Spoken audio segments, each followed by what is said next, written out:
Hi guys, welcome back to my YouTube channel. My name is Angel and all I do is talk about books. For today's video, we are going to be ranking popular BookTok books. So let's just get started. Okay, so here I kind of made like a, like a ranking system. So the top being I would sell my soul to read it again. Not really, but like because it was that good.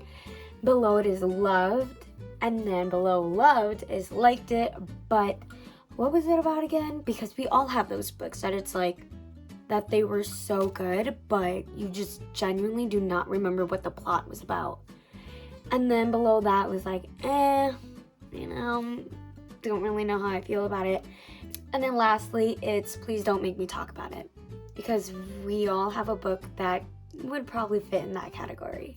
So the first book is It Ends With Us. I love that book. Okay, I don't care what anybody would say, but that is going up to would sell my soul to read it again. Because if you didn't know, like, I literally have a tattoo based on that book. So it would make sense if I put it up there. I know a lot of people didn't like it because people get upset if you call it a romance book, but that's what Colleen Hoover advertised it as, because in the book there is like domestic violence involved, but I wouldn't really say it's either. I would say it's just fiction. So I don't know. I loved It Ends With Us by Colleen Hoover. Okay, next book, Shatter Me. I would sell my soul to read it again because it was so good. I didn't think I was gonna like the whole dystopian kind of feel of the book, but I did really like watching Maze Runner and like Divergent and all that. So that's kind of what pushed me to read Shatter Me. It's very government overtaking the world and all that, so that was really cool. But if you guys didn't know, that's where Aaron Warner is from, and he's top tier. Okay, and Juliet, I absolutely love her. She's such a badass. But yeah, I definitely would want to sell my soul to read it again. The next book, A Court of Thorns and Roses, would definitely sell my soul to read it again. I also have an ACOTAR tattoo that's on my back. But this book was one of the first like fantasy series that I started reading when I got into reading. And I remember being so mad at myself for pushing it off for so long because it was just so good. This first book right here is like a Beauty and the Beast retelling. So it was really interesting to see like the minor like retelling that was put in the book. And yeah, I completely love that series. I would put the whole series on this top tier if I could. The Unhoneymooners by Christina Lauren. Not a lot of people liked it because they hated the main guy character.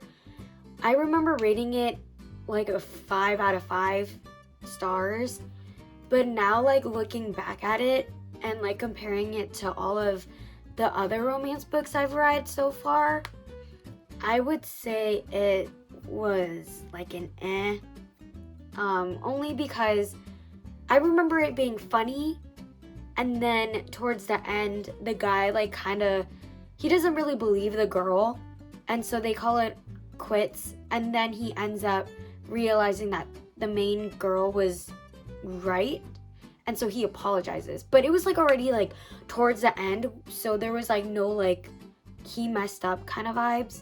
It was just, I'm sorry, like I love you, and then they're together. So now that I think about it, it's The next one is The Invisible Life of Addie LaRue by V.E. Schwab.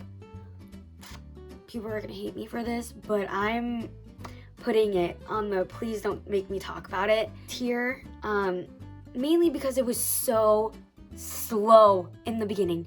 I remember everybody was talking about it on BookTok, so I bought it. Okay, I bought it, and then while reading it, I was waiting for like the romance plot, and it just was not coming up until the middle of the book. I was super frustrated because it was so slow in the beginning. I could not keep myself from reaching for another book, which I did withhold that urge, But the concept of the book is really cool because Addie is cursed to live forever, and every person that she meets will end up forgetting her like the next day. And so she runs into this guy and he ends up remembering her the next day. So then that's kind of where the love interest starts getting built. And I thought that was really cool and absolutely loved it. But the beginning with the flashbacks and like just the story building was really, really slow for me.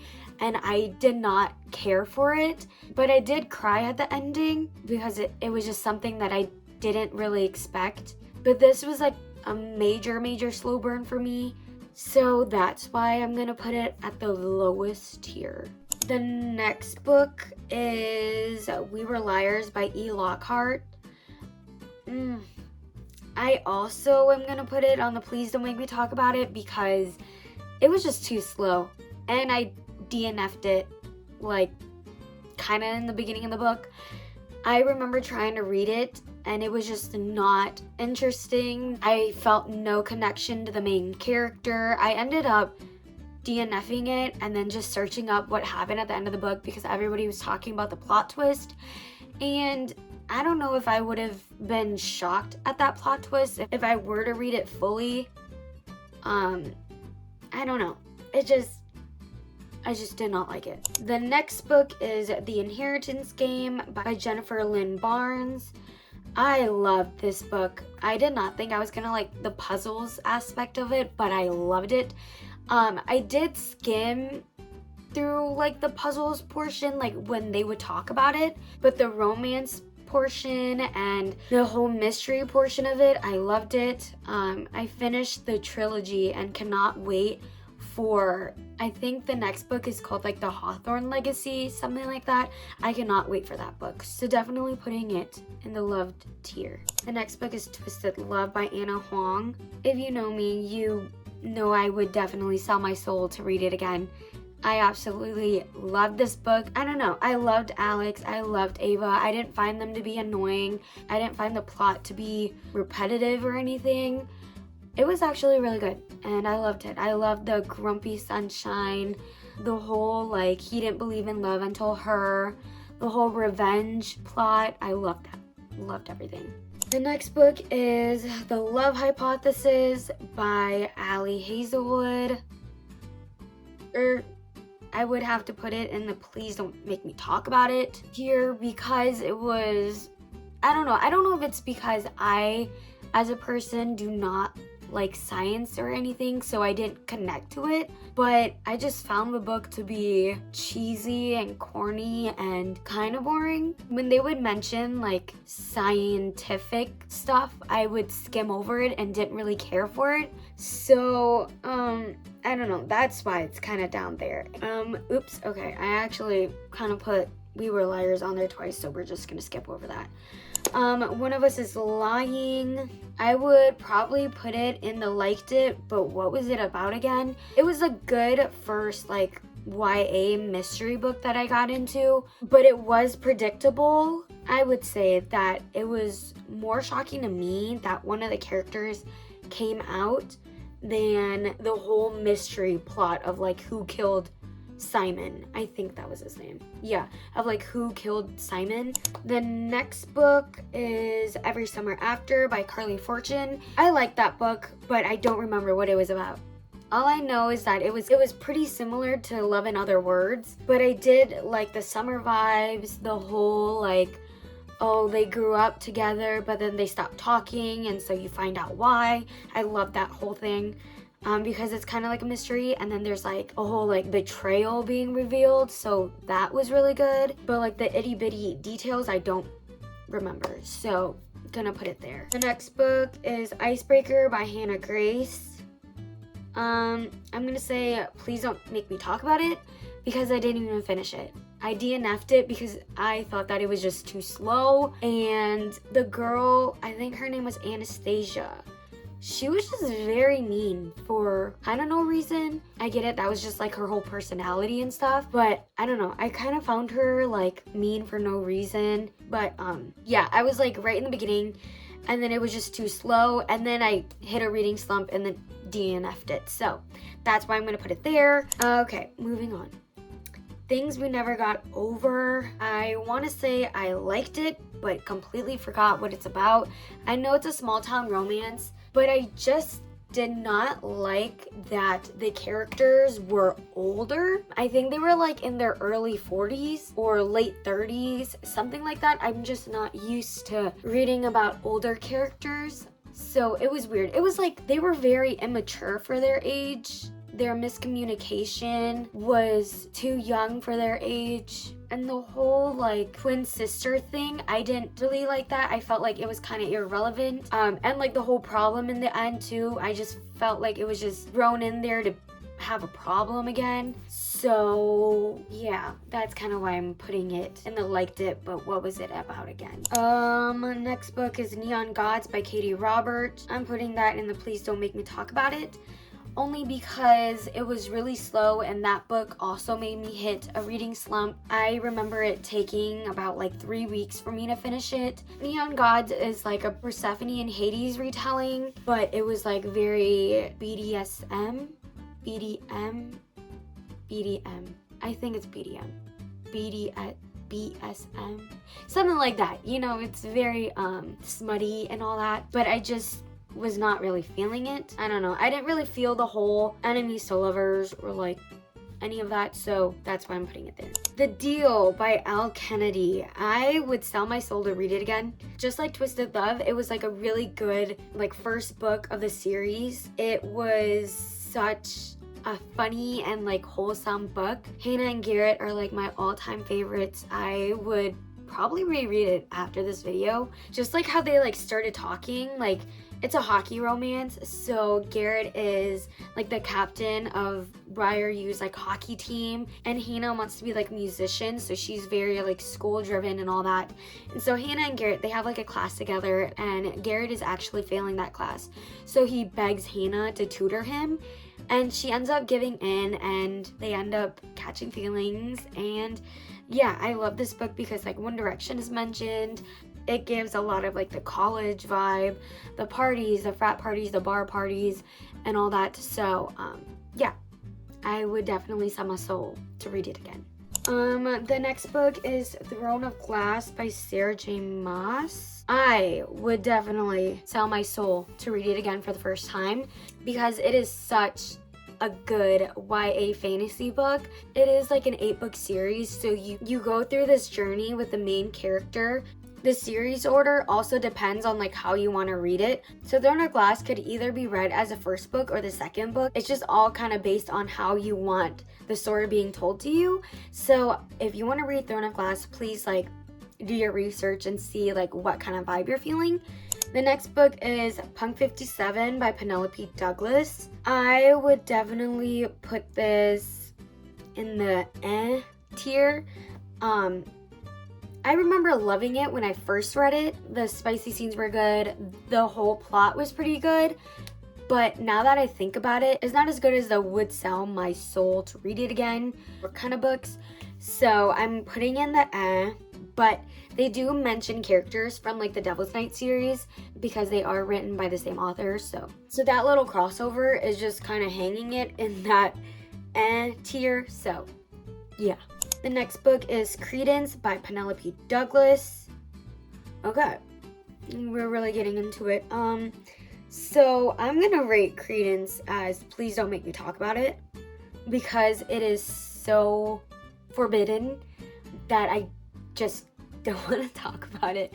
But I read Credence blindly, and that was my number one mistake because I definitely wish that I knew what I was getting into before buying it.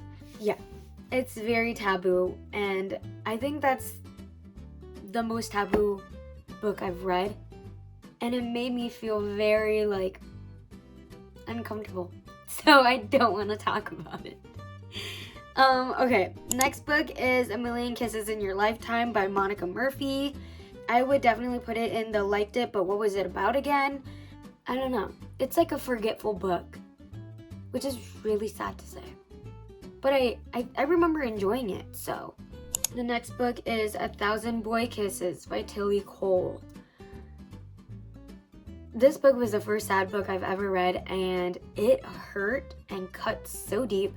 I still talk about it to this day because it was so sad.